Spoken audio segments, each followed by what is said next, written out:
Wow. Girl, you look, oh my God, you look fantastic. Thank you. Hi. Hi, everyone. Are your microphones over here? You look fantastic. I'll sit right here. Hi.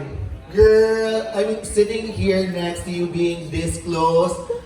Bitch, you're flawless. Thank you. You're flawless. You as well. You look amazing. I try. Gorgeous. Welcome to Manila. Thank you. Thank you for having me. I'm so excited. And we're very excited to see your performance. Girl, me too. It's been a minute. It's been, okay. So it's your first time here in Manila, right? I believe so. Yes, it is. Love it. So what do you think of our country so far? It's hot and so fun. I was not expecting it to be so toasty, but I love it. It's been really fun so far. Have our hosts offered you any Filipino food, like have you Overall, tried anything? I did. Well, I got it late last night, but I did try some Filipino food. It's gorgeous. Garlic rice. I had some traditional chicken prepared a specific way. I'm not really sure how to call it, but it was delicious. It was so good. I love it. I love it. I have a question. Yes.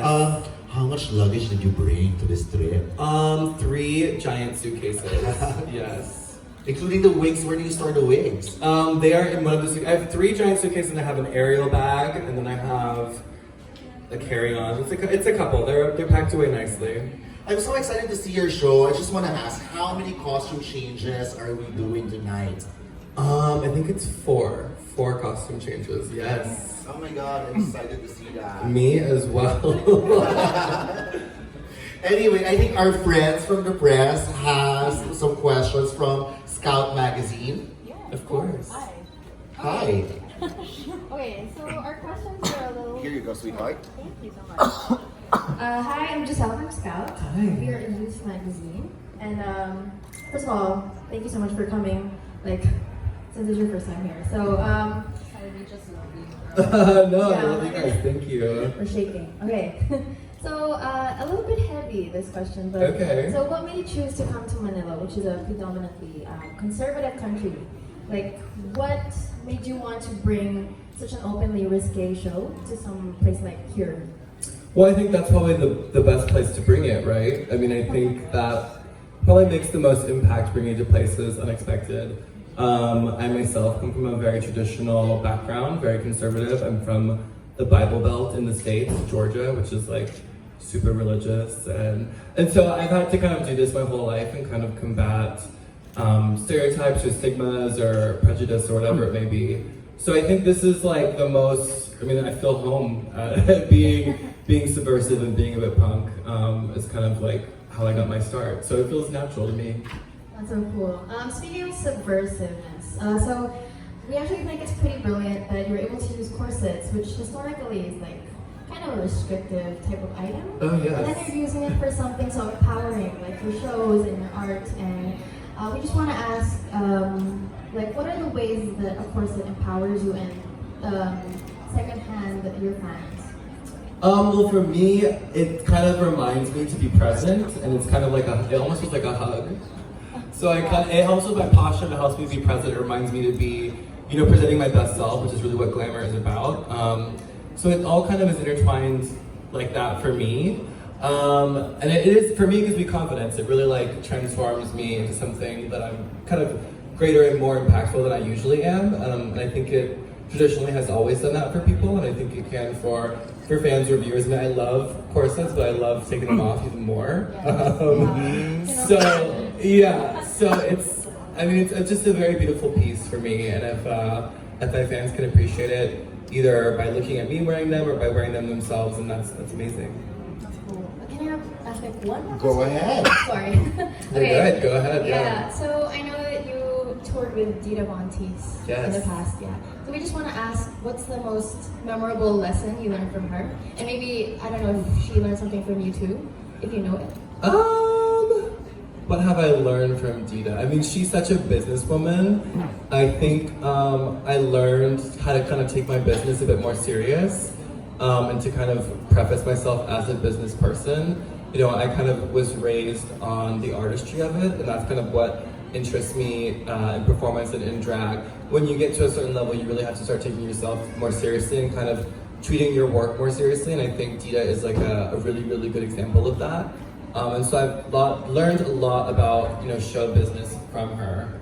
And then from me, she actually started using my corset maker. So I hooked her up with my personal corset maker in Atlanta, House of Candy.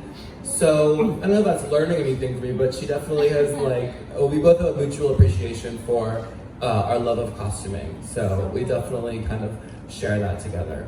Thank you so much. Yes. All right, we have a question here from Jeff from ABS-CBN. Of course. Hi, Jeff. Hi Violet, welcome to the Philippines. Thank you. The Filipinos are very big beauty pageant fans. What can you say about the recent Miss Universe pageant? Well, I only saw little clips, but I love what the winner had said about how when she was little, she had never seen anyone kind of that looked like her, that was seen as beautiful, and that she hopes that she can kind of inspire a new generation of young people to see someone who looks like her with that short hair and her skin color and everything being accepted as being beautiful. And I think that's inspiring for anyone. I mean, anyone in all walks of life, I'm sure at some point has felt different or othered. And I think it's really, and she had a gorgeous dress on too. Yes. The bugle beaded gown was so gorgeous. So I mean, that's kind of the most that I've seen of it. And people keep tagging me in reveals as well on Twitter. They're like, Violet Chachki, what do you think of this reveal? Because they do all of the national costumes, which is, of course, again, part of probably the gowns and the costumes are they're part of pageantry. But the winner, I think it's about time, and it was really refreshing to hear her take on why she won and what she plans to inspire in people. And I hope I can do something similar in my line of work too. Okay, my next question is, who's your favorite gay icon? Oh gosh, there's so many. I have so many. I like Lee Bowery. Is a huge. I like Mr. Pearl. There's so many. They're all so good. Boy George, Madonna. Yes. I mean, I could just go on and on and on Okay. and on and on. And my last question is, if you have a one day off to be spent here in the Philippines, where would you go?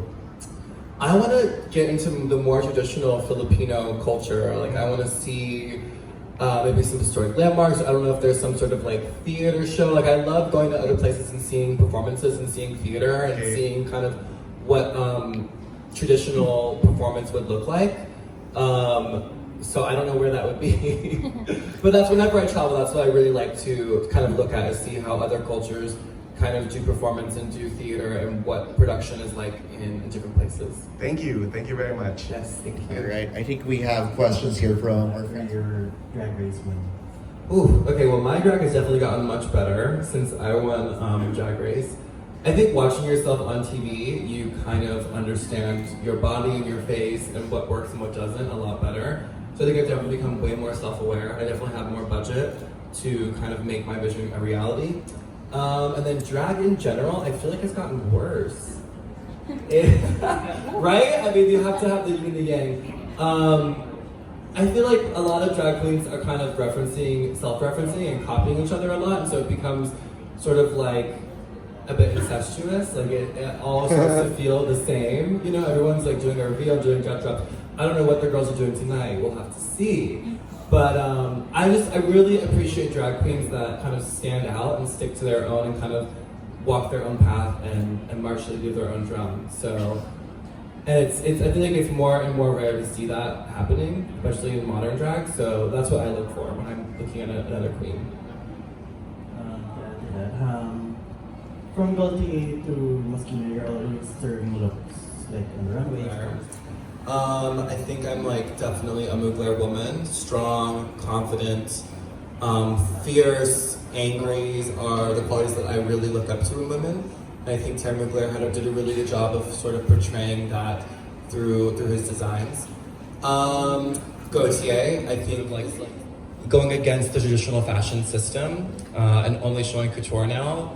I think there's something really powerful about just doing whatever you want, and I think the fashion world is and they show so much, and so for Gaultier to be like, you know what, I only want to do what I want to do is really empowering. The third one, I think John Galliano, when he was at Christian Dior, I think just the level of glamour and beauty and artistry and sort of opulence